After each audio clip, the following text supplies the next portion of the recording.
Our oceans and seas are beautiful and mysterious. Life below the surface can take on some peculiar traits to survive in different environments.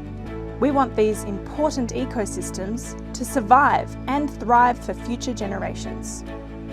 The harsh reality is that many marine habitats are rapidly disappearing or becoming degraded due to poor water quality, overfishing, overgrazing, and the impacts of climate change, causing cascading ecosystem effects. A team of researchers around Australia have created a tool to help guide the restoration of marine habitats. Reef Adapt is a program that uses cutting-edge genomic data and seascape information to determine the best options for climate-smart restoration of marine environments.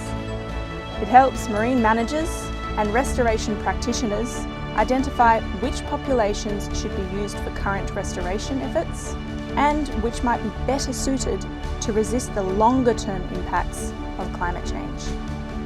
To use this tool or add in data samples of your own, check out our website at reefadapt.org.